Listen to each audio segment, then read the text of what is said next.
Hello, नमस्ते. राधाज रसोई घरमध्ये परत एकदा तुमचं स्वागत.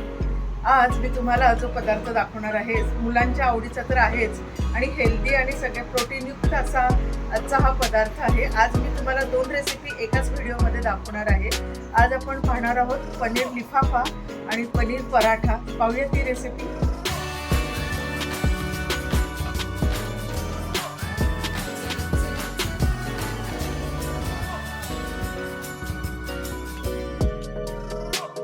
करूया. 1 बाउल मी गव्हाचं पीठ घेतलेलं आहे आणि त्यामध्ये मी टाकणार आहे 2 चमचे तेल,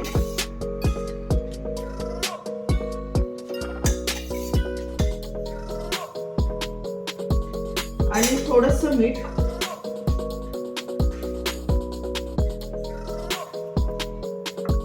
ही जी कणिक आहे ही छान सैलसर जरा मळून घ्यायची आहे.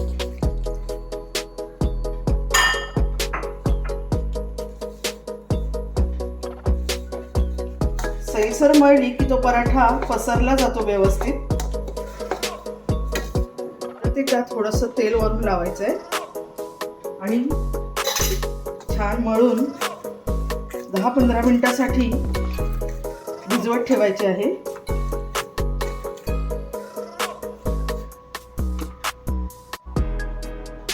आता हे मी पनीर किसून घेतलेलं आहे. एक लक्षात ठेवायचं, पनीरला पाणी सुटतं तर शक्यतो ते कोरडं करून घ्यायचं. पिळून बघायचं की ते कोरडं झालेलं आहे का. बरेचदा पाणी असतं आणि आपण परत भाज्या त्याच्यामध्ये टाकणार तर त्यालाही पाणी सुटतं, त्यामुळे शक्यतो कोरडं असावं पनीर. आता आपण एक एक भाजी त्याच्यामध्ये टाकत राहू. बारीक चिरलेलं आपण कॅप्सिकम टाकणार आहोत, ढोबळी मिरची, त्यानंतर गाजर, कांदा, कोथिंबीर, हिरवी मिरची आवडेल अशी मी यात 1 मिरची टाकते, आलं लसूण पेस्ट,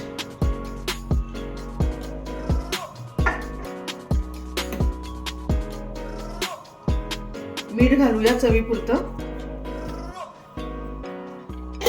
आणि त्यानंतर आपण टाकणार आहोत आमचूर पावडर,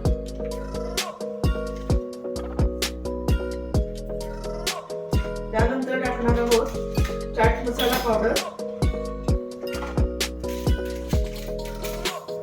त्यांनी एक वेगळीच चव येते छान. आणि अजून एक ट्विस्ट आहे, त्याच्यामध्ये आपण टाकू थोडीसा पावभाजी मसाला.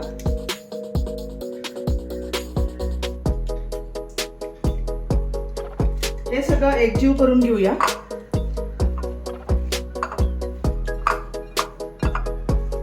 आणि शक्यतो जेव्हा तुम्ही सारण हे तयार कराल लागलीच करायला घ्यायचं, नाहीतर ते सैलसर होऊ शकतं, पाणी सुटतं त्याला. जर तुमच्याकडनं चुकून राहून गेलं तर मग एक बटाटा उकडून तो त्याच्यामध्ये तुम्ही टाका, म्हणजे घट्टपणा येईल त्याला. हे पहा, सारण तयार आहे. 10-15 मिनिटं झालेली आहेत कणिक भिजून. हे पहा छान झालेली आहे भिजून. आपण परत एकदा मळून घेऊया तिला, म्हणजे जो आपला पराठा आपण करणार आहोत तो फाटणार नाही. पराठा करायला सुरुवात करूया. हे पहा, असं करून घ्यायचं, वाटी करून घ्यायची, त्याची वाटीचा आकार द्यायचा, जाड जाड वर आणि पातळ खाली असं करायचं. आणि आपण केलेले जे स्टफिंग आहे त्यामध्ये भरायचं.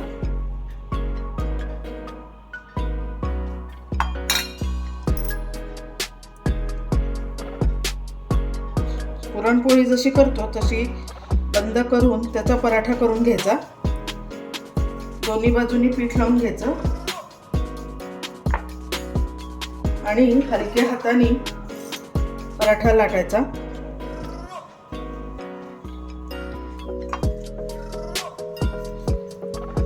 कडा पातळ करत राहायच्या याच्या, म्हणजे स्टफिंग छान राहतं आतमध्ये व्यवस्थित आणि फाटत पण नाही.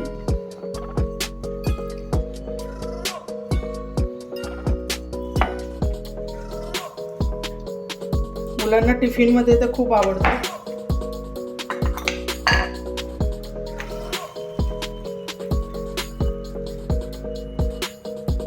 पराठा करताना एक लक्षात ठेवायचं, पहिल्यांदा दोन्ही बाजूनी कोरड्यानीच भाजून घ्यायचं पराठा. हे पहा. आणि त्यानंतर मी साजूक तूप सोडणार आहे. तुम्ही बटर पण टाकू शकता.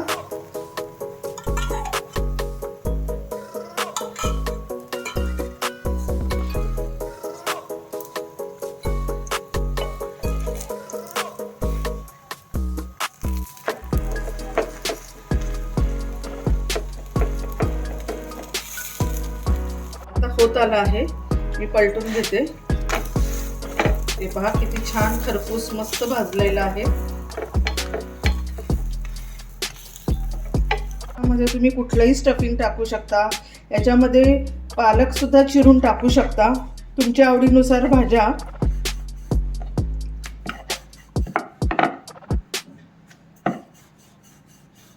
अशी पूर्ण सरळ अशी पोळी लाटायची आणि बरोबर मध्ये सारण भरायचं.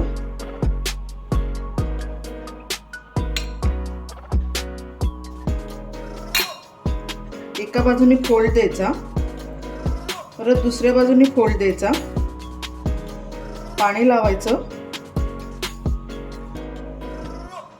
आणि परत एकदा इकडे आणि इकडे फोल्ड देऊन लिफाफ्याचा आकार करायचा. याला म्हणतात पनीर लिफाफा. थोडंसं पातळ करून घेऊया. चौकोनी आकार झाला पाहिजे, म्हणजे लिफाफ्याचा आकार त्याला येईल. त्याला पनीर लिफाफा म्हणतात.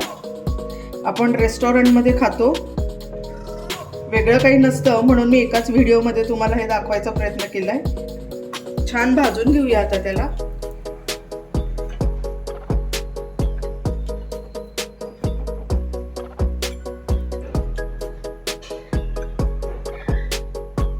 थोडासा जाडसर असतो, त्याच्यामुळे भाजायला वेळ लागतो. घाई नाही करायची.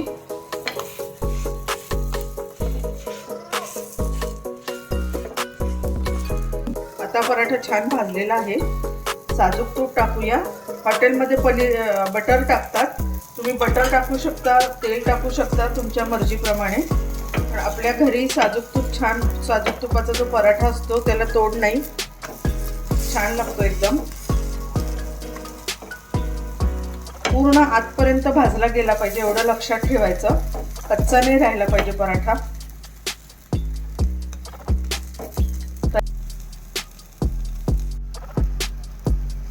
तयार आहे. छान झालाय पहा. काढून घेते आता मी. आपण लिफाफा कट करून पाहूया कसं दिसतं. पहा खूप छान आणि टेम्पटिंग दिसतं. हे पहा गरम आहे, मला भाजतंय. लिफाफा बनवून तयार आहे. मी कट करून घेते. पहा किती छान दिसतं. आतनं पण स्टफिंग मस्त दिसतं. छान भाजलेलं आहे. हे पहा.